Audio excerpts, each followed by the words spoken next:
So now that we've seen how to make a basic copy, why would we make a copy? So, like I said, just duplicating the data, sure, maybe you have a reason to do that. Putting it in another location, kind of as a backup, sure, that's fine. But another reason why we use the copy command as an administrator is to take a backup of a file before you edit it. So remember, when we edit files, whatever's in that file tells the system how it's going to work. And if you mess it up, you need to be able to undo those changes, and copy is a great way for the way administrators, at least, will back up a file that's currently working. We can go make edits to that file, and if we really mess something up, we can revert it back because we have the extra copy that hasn't been modified. So I'll give you an example using the sshd config copy file. So I'm just going to list my directory here. And what I'm going to do is I'm going to make a backup of my sshd config copy file. So I'm going to do copy ssh, hit tab to autofill, and now I'm going to do the same thing again, but I'm going to delete the last character, and I'm going to add a simple .bak. And this is just the easiest way that you can make a backup. Most people recognize it as the backup, file extension. On Linux, it's not required, but if you come from a Windows system, you know that typically the last 3 or 4 characters after the dot, that gives you an idea of what type of file it is. In this case, .bak is simply a good way to realize that you're using or looking at a backup file. So, like I said, that's a basic way. And once again, I'm going to show the backup, and it'll be hard to tell from here, but what we'll do is I'm going to just cat the original one as well. And as we can see, like just judging by the last few lines, we know it's the same. And we already confirmed with the smaller file too. So we're going to trust that it copied everything. This is a longer file. There are other commands to compare, but I don't want to go over that in this video. I just want to show you how we can copy and, in this case, take a backup. Another thing that I do want to highly recommend, something that I do as an administrator, is we made a backup with the .bak extension, but I typically like to also append the current date. Sometimes you might even do the date and time because, depending on, maybe you're making a lot of changes and you want multiple copies, to go back to just in case one change doesn't work, or maybe changes start affecting each other. You can have different points in time that you're managing on the system to go back to.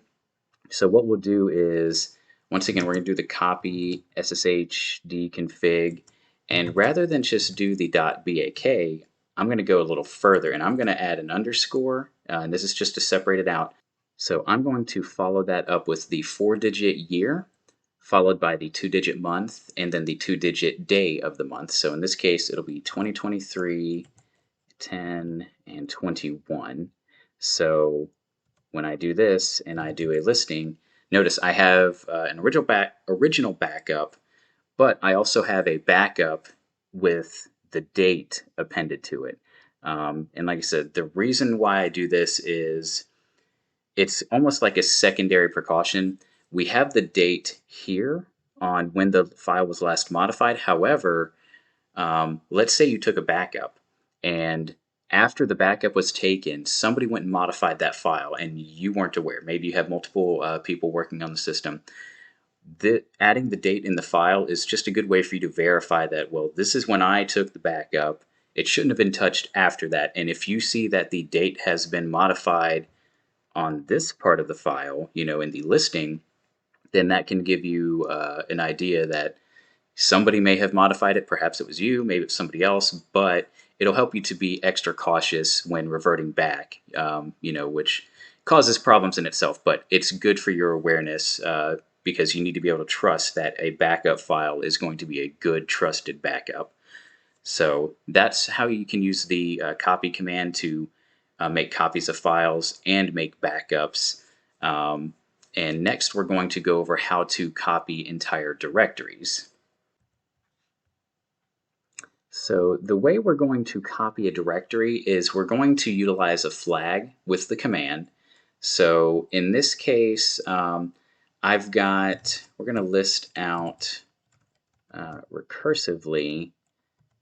We'll do my temp directory. And as we can tell, I've got a lot of stuff in here, so I just put this out there just to use this as an example here. So I'm going to try something. I'm going to just copy, and I'm going to do my temp directory. And let's say I'm going to call it my temp directory, but I'm going to add a 2 on the end, right? So I'm going to do that, and I'm going to hit enter. We get an error. Okay, it's telling me -r isn't specified, so it's not going to touch this directory. Copy is meant for files, and in this case, the directory has subdirectories. It has files within it, and all those things that belong to that directory.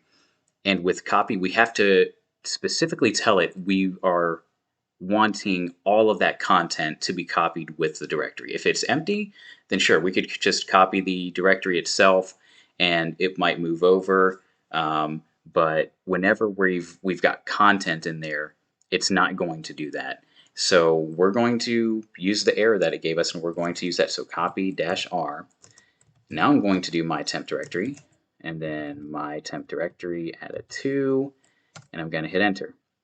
So I'm going to list. I now have 2 directories, and I'm going to do a long recursive listing of my temp directory 2, and notice this directory has all the same things that the other one had. I will hit up, I will delete this, and notice the other content is still there. My original content is there, so I now have duplicated an entire directory, which is useful. Another way that I use it is to back up an application installation directory. So typically, you'll have a root install path for an application, and whatever that path is, all of your installation files for the application go there.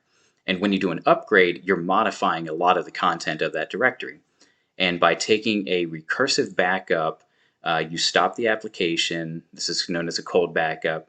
You stop the application, you use copy, and this is just one of many ways to do it, but you can do a recursive copy of that application home path, and you can duplicate it on the system.